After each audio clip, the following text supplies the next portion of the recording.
Hey, welcome back to Polytech, where we cut through the noise, slice through the propaganda, and get straight to the truth. I'm your host, Dale. And today we're going to be stepping into a story that Washington is scrambling to kind of contain, or maybe they're not. Who knows? There seems a lot of information going out to the media about this event. So everybody's talking about the 3 Epstein emails that have been released about Donald Trump and having him involved in at least being mentioned in there quite a bit, quite a bit. So, but what you might have probably missed is that about 20,000 more Epstein documents were quietly released at about the same time. Let this sink into your head. 20,000 documents that have been released. And just as those hit public, there's another bombshell that's sort of rolling out that's kind of being kept a little bit secret. It's top Trump administration officials meeting in the White House Situation Room with Representatives Lauren Boebert to talk about forcing the Justice Department to release Epstein sealed files.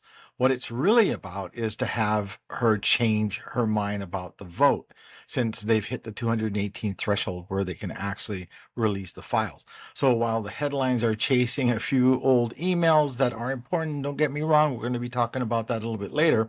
Inside Washington, the real fight is about the files we haven't seen yet. So let's talk about what's really going on and what's inside this new document dumped. Before we get into the explosive stuff, let's ground this in fact, because the spin machine is doing its best job at confusing everybody, including myself, where you've got to double check everything and fact check everything that they're saying out there. So let's go over these facts one by one. So fact one, victims' names are always redacted. That's a standard procedure. It's been that way for decades. Fact two, these 20,000 documents did not come from the Justice Department's secret Epstein files. These files are sealed, so we haven't seen them yet and they haven't been voted on as of yet. Fact three, these came straight from the Epstein estate to the House Oversight Committee.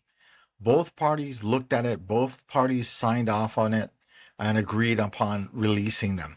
Fact four, last fact here, Trump has never been, keep this in mind, legally accused of any Epstein related crime, right? Innocent until proven guilty. So what are we really dealing with here? We are dealing with really the words of Epstein. Epstein's claims, Epstein's perceptions of power, how that power works, etc. That's what we're really looking at. And that's where things start to connect as we look through this. Because while this drop hit the internet like a storm, the White House was holding a meeting about these sealed DOJ files. So this is the meeting that no one is really talking about. And here's what actually happened. Multiple sources confirmed that top Trump officials, including Attorney General Pam Bondi, Deputy AG Todd Blanche, and I believe FBI Director Kash Patel had been pulled into in the meeting situation room on this Wednesday with Rep. Lauren Boebert and I believe 2 or 3 other reps that were pulled into these meetings. So why was this set up and what's going on? Well, it's really to discuss an effort in the House to force vote on releasing Justice Department Epstein case files, or in other words, how to stop it, because now they have enough votes to be able to sign off on it. They have the 2018. And that might sound a little bit procedural, but this is actually huge. That vote can only happen, like we said, if the 218 members of Congress sign a discharge petition to override the leadership and bring it to the actual floor. And guess what? Our newly sworn Democratic member just became the 218th signature. That means the House can now compel a vote to release Epstein's files, right? Sounds all great. At the same time, White House Press Secretary Caroline Leavitt told reporters, doesn't that show transparency when we sit down and with the members of Congress and address their concerns? But when press, she refused to the details of what was said in that Situation Room. So much for the transparency of this administration. So afterwards, very interesting, Boebert posted on X, "Together we remain committed to ensuring transparency for the American people." Let's kind of translate what she's saying. Something big is coming up, and the administration knows it, and everybody involved actually knows. Now, let's talk about the three emails making all of the noise right now. So, the first one, email one, there we're calling the dog that hasn't barked email. Epstein claims victim spent hours with Trump. Republicans say that the victim was Virginia Giuffre, who has repeatedly said Trump was always a professional and never touched her. So this one shows Epstein's manipulating narratives and not revealing new evidence or anything new in that email. So let's talk a little bit about email two. He knew about the girls. Epstein's writes that Trump knew about the girls at Mar-a-Lago. There's no proof, just Epstein's bragging and inflating his own importance in this email. But there is some weight to it and there is some leverage to it. So let's look at email number three, which we're calling use denial as a leverage. So journalist Michael Wolff tells Epstein, if Trump denies knowing you, use that. It's leverage. So these are things and glimpses into how the mentality, the strategies, immorality kind of shapes this whole thing out for us, right? So these three are just bait. They're distractions. Just keep that in mind. The clickbait headlines, while real information sits buried under thousands of pages no one really wants to read. So if you're focusing on the three emails that came out, realize there's was literally 20,000 documents released at the same time. That's even more telling than what's out there. So the media just isn't showing you this information. So here's where it gets really, really wild. The emails, the mainstream outlets kind of skipped or did skip is email one. I'll wait outside, don't want to walk in and find Trump in your house. A guest jokes about walking into Epstein's home and finding Trump there. People believed Epstein still had access to Trump during his presidency. And as we kind of go through these documents, and I've gone through probably about 500 documents at this point, and his name is this flooded through almost every document of those 20,000 documents. So email two, I need my marching orders. Epstein writes to a contact saying he won't talk to reporters until he gets marching orders. From who? From who? Where is he getting these marching orders? Nobody really knows. A lawyer, a political fixer, someone intelligent. It's really a mystery.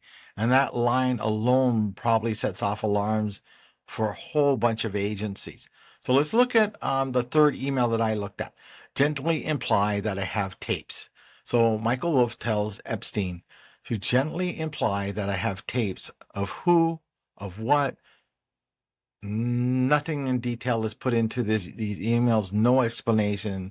It just is what it is. Okay. The other email, fourth email, as I'm calling it, I'm thinking what Trump would do. So Epstein literally says he's modeling his crisis PR after Trump.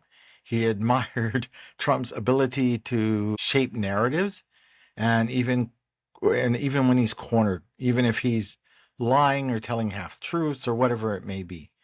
And email five, early dementia. Interesting. Epstein mocks one of Trump's quotes and writes, early dementia. So much for loyalty, right? I mean, and so much for karma. I mean, well, not so much for karma, so much for Trump always putting Biden down for dementia. I mean, karma kind of hits hard, doesn't it? These emails don't prove crimes. They really don't at all. But they show a man obsessed with perception, power, trying to mimic the very people he actually envied and actually seen as heroes. So what's the political fallout from this? Here's where the story hits the nerve quite a bit. So the White House meeting shows that Trump's team knows the story isn't just about Epstein. It's about control and it's about narrative. And it's already dividing the GOP. Inside sources say GOP members are fighting back and forth on how to handle this or even to support the president at this point. Lawmakers like Boebert, Nancy Mace, and even Marjorie Taylor Greene are siding with transparency. Meanwhile, Trump's allies are trying to keep the released content under control. Mace even sent Trump a direct message explaining why she is supporting the petition, saying, quote, I will never abandon other survivors. So what's next? What's going to happen, right? This is a difficult, almost as the world turns kind of story in DC. So it's going to be quite a ride. And so I'll try to bring the news to you as it comes along, as the story starts to grow. So if the House votes passes the DOJ's Epstein files, the one that everyone has been chasing for years, could finally see daylight. Okay, so this might happen. We've got right now, as it stands, 218 votes. That is if the meeting that was pulled together with Boebert, Mason, etc., doesn't flip them to pull their vote a different way. And that was really the meaning of that meeting. So, that kind of all hinges on that.